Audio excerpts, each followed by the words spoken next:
GS planet YouTube channel by Vivek sir. आपका स्वागत है अपने इस चैनल में। आज हम जिस दूसरे आक्रमणकारी की बात कर रहे हैं वो आक्रमणकारी है शिहाबुद्दीन उर्फ मुइजुद्दीन मोहम्मद गोरी, जिसे इतिहास में मोहम्मद गोरी भी कहा गया है। हम बात करने से पहले यहाँ पर हम आपको कुछ बातों पर गौर फरमाना चाहते हैं। आपने देखा होगा इसके पहले के आक्रमणकारी महमूद गजनवी ने भारत पर आक्रमण किया है और वो भी 17 बार आक्रमण किया है। अब क्या हुआ कि महमूद गजनवी ने भारत में धन तो प्राप्त किया, लेकिन भारत में उसने कोई राज्य स्थापित करने की कोशिश नहीं की है, बल्कि उसने भारत के उत्तर पश्चिमी सीमा क्षेत्र पर यानी नॉर्थ वेस्ट फ्रंटियर पर एक शक्तिशाली साम्राज्य स्थापित किया है। अब होता क्या है कि गोरी के बाद, गजनवी के बाद उसके उत्तराधिकारी उतने योग्य नहीं निकलते हैं। इधर 11वीं सदी में सल्जुक तुर्कों का महत्व बढ़ गया है मध्य एशिया की राजनीति में, और उन्होंने गजनवी साम्राज्य के लोगों को परास्त किया है। इतनी बुरी तरह परास्त किया है कि गजनी साम्राज्य जो है वो दो भागों में बट गया है। एक दो वंश उद्भव होते हैं उस समय की परिस्थितियों में, और इन दोनों को पनपने का अवसर मिलता है। पहला है गौरवंश या गोरी वंश जिसे कहा गया है, और दूसरा है ईरान में ख्वारिज्म वंश, यानी ईरान में ख्वारिज्म वंश पनपा है और इधर अफगानिस्तान में गौरवंश पनपा है। गौरवंश के उत्तराधिकारियों का या गौरवंश के शासकों का गजनी से लगातार संघर्ष हो रहा है, और इस संघर्ष में कहीं ना कहीं गौरवंश के लोग सफल हो रहे हैं और गजनी वंश लगभग समाप्ति की ओर जा रहा है। गौरवंश में एक शासक उभरता है 1163 ईस्वी में, जिसका नाम है गियासुद्दीन। गियासुद्दीन गौर का शासक बनता है, और उसने क्या किया, उसने अपने छोटे भाई शिहाबुद्दीन वही है जिसे हम मोहम्मद गोरी कहते हैं, मोहम्मद गोरी को गजनी क्षेत्र का शासक नियुक्त कर दिया। यानी गियासुद्दीन गौर क्षेत्र का शासक है और उसका छोटा भाई मोहम्मद गोरी गजनी क्षेत्र का शासक है, जिसने फिर 1173 से यानी 1173 से 1206 यानी 1206 तक शासन किया है। गोरी ने भी आक्रमण किया है उसने भारत पर। उस पर भारत पर आक्रमण करने के कुछ उद्देश्य रहे थे। उन उद्देश्यों पर अगर देखा जाए तो महत्वाकांक्षा, यानी वो भी एक महत्वाकांक्षी व्यक्ति है। वो जीतना चाहता है बड़ा क्षेत्र और जीतना चाहता है यश, जीतना चाहता है सम्मान पाना चाहता है, इसलिए उसने इस महत्वाकांक्षा के परिणाम स्वरूप आक्रमण किया है। दूसरा जो कारण है धर्म विस्तार और धन लुट की लालसा। उसकी भी इच्छा है कि इस्लाम का विस्तार किया जाए, तो इस्लाम के विस्तार के लिए वो आक्रमण करना चाहता है। और उसने भी कहानियां सुन रखी है महमूद गजनवी के धन लूटने की, तो उसे मालूम है भारत एक धनी देश है, तो इसलिए उसने धन के लालच में भी भारत पर आक्रमण किया है। तीसरी बात एक और है गजनवी और गौर वंश में स्वतंत्रता।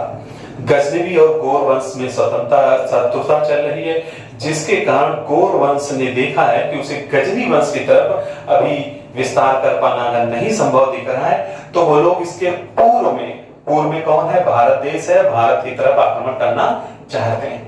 पश्चिम की ओर भी विस्तार करने की उम्मीद इनकी नहीं थी, क्योंकि पश्चिम में ईरान की तरफ ख्वारिज्म का वंश था, तो जाहिर आप उधर इतना शक्तिशाली वंश है, विस्तार नहीं कर सकते हैं। तो ऐसी कंडीशन में इन्होंने पूरब की तरफ भारत पर आक्रमण किया है। अब हम बात करते हैं मोहम्मद गोरी की। तो मोहम्मद गोरी का मोहम्मद बिन साम नाम था। पूरा जन्म 1149 ईस्वी में। परीक्षा के लिए बहुत महत्वपूर्ण नहीं है जन्म, लेकिन जन्म स्थान कौन है, गौर अफगानिस्तान का क्षेत्र था। एक्चुअली में कुछ लोग भी अफगान मानते हैं, लेकिन ऐसा संभव नहीं है। वास्तव में इस बात पर सहमत बन नहीं, ये तुर्क हैं जो ईरान से संबंधित हैं, और ईरान से ये भागकर आए हैं अफगानिस्तान क्षेत्र में। तो ये वंश जो है, अगर पूछा जाए आपको कि गोरी का वंश कौन था, तो आप कह सकते हैं संसदनी वंश से संबंधित था मोहम्मद गोरी। अब देखिए मोहम्मद गोरी क्या होता है, जब उसके भाई की मृत्यु हो जाती है तब वो पूरे क्षेत्र का शासक बन जाता है। तो अभी हमने उद्देश्य की बात की, अब गोरी आक्रमण करेगा। तो गोरी का जो प्रथम आक्रमण है वो बहुत ही महत्वपूर्ण है। गौरी ने 1175 ईस्वी में 1175, ये तारीख भी याद रखिएगा, बहुत ही महत्वपूर्ण है परीक्षा में, मुल्तान पर आक्रमण किया। और उसी वर्ष गौरी ने उच्च क्षेत्र, उच्च और सिंध भी जीत लिया है। ये बात याद रखिएगा, उच्च और सिंध भी जीत लिया है। उसके बाद गौरी का जो सबसे फेमस आक्रमण है, जिसके लिए इतिहास में वो फेमस भी है और जिसके कारण उसको अपमान भी सहना पड़ा है, वो युद्ध है, बहुत महत्वपूर्ण, तारीख याद रखिएगा, गुजरात का युद्ध, माउंट आबू का युद्ध या कयादरा का युद्ध कहते हैं। तो पहले प्रश्न आएगा, गुजरात का युद्ध कब हुआ, माउंट आबू का कब हुआ या कयादरा का युद्ध कब हुआ? 1178 ईस्वी में।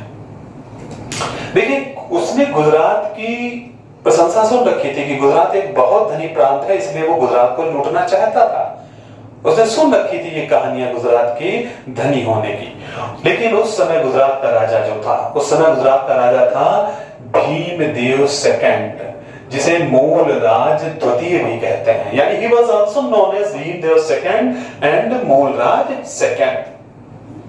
तो मूलराज सेकंड ने गौरी को पराजित किया है अपनी मां नायिका देवी के नेतृत्व में। एक्चुअली में ये जो राजा था वो एक बच्चा था, एक अल्पवयस्क बच्चा था। वास्तव में उसकी मां नायिका देवी शासन कर रही थी। तो नायिका देवी ने गौरी को पराजित किया है। माउंट आबू जो राजस्थान में एक पर्यटक स्थल है, उसकी तलहटी के मैदान में पराजित किया है। तो यहाँ पर प्रश्न बनेगा, युद्ध कब हुआ? 1178 में। किसने पराजित किया? भीमदेव द्वितीय या मूलराज द्वितीय ने गौरी को पराजित किया। मां का नाम क्या था? नायिका देवी। कभी कभी पूछा जाता है भीमदेव द्वितीय किस वंश से संबंधित था? तो भीमदेव द्वितीय चालुक्य, या तो आप चालुक्य कह सकते हैं या सोलंकी वंश भी कह सकते थे, सोलंकी वंश का शासक था। अब बात करते हैं, इधर गजनवी वंश के शासक मलिक खुसरो से इसका संघर्ष हो रहा है, गजनी साम्राज्य, और इन्होंने मलिक खुसरो को धोखे से पकड़कर उसकी हत्या करा दी है।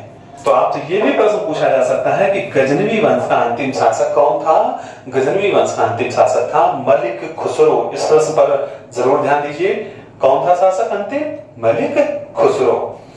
यहीं पर एक बात है, अब उसने देखा कि दिल्ली पर आक्रमण किया जाए, क्योंकि गुजरात में तो उसे सफलता नहीं मिली है, तो उसने दिल्ली पर अपनी नजर गड़ाई।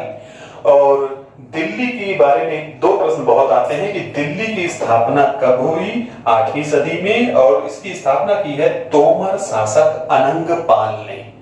तो Delhi was founded by Anangpal, related to Tomar dynasty या तोमर वंश कह सकते हैं। अनंगपाल को वीरन देव भी कहा जाता है। तो दिल्ली जीतने के लिए उसने प्लानिंग की, और दिल्ली जीतने के संघर्ष में दो फेमस युद्ध होते हैं जिन्हें हम तराइन का युद्ध कहते हैं। अब बात करते हैं तराइन के प्रथम युद्ध की। देखिए, पहले प्रश्न आ जाता है कि तराइन का प्रथम युद्ध कब हुआ है? तो 1191 ईस्वी। इस युद्ध में गौरी को पृथ्वीराज ने पराजित किया। तो देखिए, यही एक प्रश्न बन जाता है कि पृथ्वीराज को कौन था? पृथ्वीराज फर्स्ट, पृथ्वीराज सेकंड या पृथ्वीराज थर्ड? तो आप आंसर क्या? पृथ्वीराज तृतीय या पृथ्वीराज थर्ड था। इस पृथ्वीराज को एक अन्य नाम से भी जानते हैं हम, और वो नाम था राय पिथौरा। यानी कि गौरी को पृथ्वीराज तृतीय या राय पिथौरा ने तराइन के प्रथम युद्ध में पराजित हुआ। और ये जो युद्ध था वो भटिंडा के आसपास जो मैदान है वो तराइन का मैदान कहलाता है, वहां पर ये युद्ध हुआ था। पृथ्वीराज के द्वारा परास्त होने पर गौरी इस पराजय को भूल नहीं सका। वो गजनी वापस लौट गया और वो लगातार तैयारी करता रहा है, गोप में तैयारी करता रहा है, और ठीक 1 साल बाद गोप फिर वापस आता है। जब वो गजनी से चला है और उसने लाहौर पहुंचकर पृथ्वीराज को मैसेज किया कि या तो आप इस्लाम धर्म स्वीकार कर लें, यानी आप इस्लाम का आधिपत्य स्वीकार करें, लेकिन पृथ्वीराज ने इनकार कर दिया। फिर तराइन के मैदान में युद्ध हुआ है, और अब की इतिहास का एक बहुत बड़ा उलटफेर, बहुत बड़ा ड्रेस्टिकल चेंज हुआ है कि गौरी ने पृथ्वीराज को पराजित कर दिया। गौरी पराजित हुआ, गौरी ने पृथ्वीराज को पराजित किया।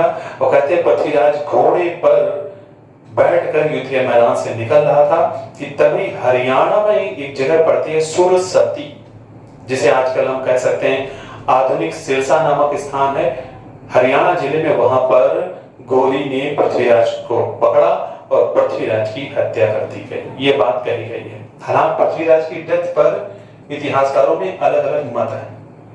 मिनहाज कहता है पृथ्वीराज पकड़ा गया, तत्काल उसकी हत्या कर दी गई। वहीं हसन निजामी नामक इतिहासकार मानता है कि पृथ्वीराज को गौरी अपने साथ अजमेर ले गया और अजमेर में उसने कुछ दिनों तक या कुछ समय तक गौरी के अधीनस्थ के रूप में शासन किया है। लेकिन जब दोबारा उसने विद्रोह करने का प्रयास किया तो फिर गौरी ने पृथ्वीराज की हत्या करा दी है। वहीं एक तीसरा मत मिलता है जो पृथ्वीराज के दरबारी कवि चंद्रबरदाई का है, और ये मत केवल चंद्रबरदाई के पुस्तक में ही मिलता है, कहीं और इसका इतिहास में जिक्र नहीं मिलता है। तो यहीं पर एक प्रश्न आता है, चंद्रबरदाई ने जो पुस्तक लिखी उसका नाम क्या था? तो चंद्रबरदाई पृथ्वीराज का दरबारी कवि है जिसने पुस्तक लिखी है पृथ्वीराज रासो। उसने बताया पृथ्वीराज को गजनी ले जाया गया जहां उसने गौरी की हत्या कर दी। वहां पर उसने अपनी कविता में बताया किस तरह गौरी की हत्या पृथ्वीराज ने की है। उसने गौरी को बताया कि जो पृथ्वीराज है वो शब्द भेदी बाण चलाने में माहिर है, यानी आंख बंद कर भी आवाज के आधार पर वो निशाना लगा सकता है। तो उस समय खेल प्रतियोगिताएं हो रही थी, निशानेबाजी की स्पेशली प्रतियोगिता हो रही थी, और उसने उसमें पृथ्वीराज को भाग लेने के लिए मोटिवेट किया। तो जहां कह सकते हैं कि गौरी की इजाजत से पृथ्वीराज ने इसमें भाग लिया है, और पृथ्वीराज ने जब निशाना लगाने की तैयारी की है तब उसने सहयोग दिया है चंद्रबरदाई।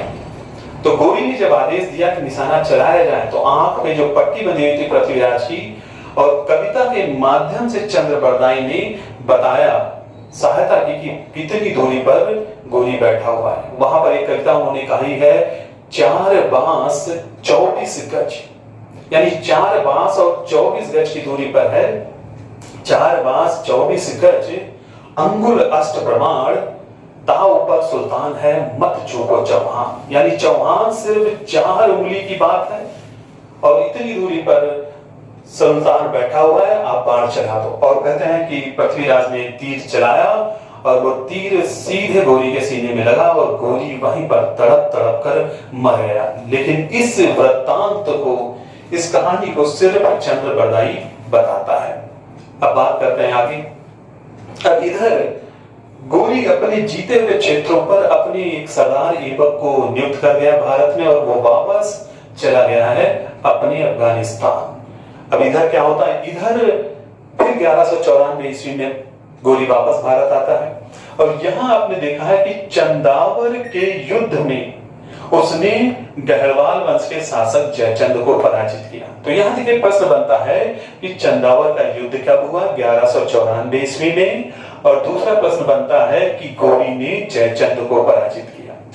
जयचंद किस वंश का था? तो जयचंद गहरवाल वंश का था, और इस गहरवाल वंश ने ही एक कर लगाया था तुरुस्क दंड। ये तुरुस्क दंड कर जजिया के समान था, लेकिन खास बात थी कि ये मुस्लिमों पर लगाया जाता था कि अगर आपको इस्लाम में बने रहना है तो तुरुस्क दंड पे करिए, अगर नहीं पे कर सकते हैं तो हिंदू धर्म में कन्वर्ट हो जाइए। यानी ये जजिया की तरह का कर था।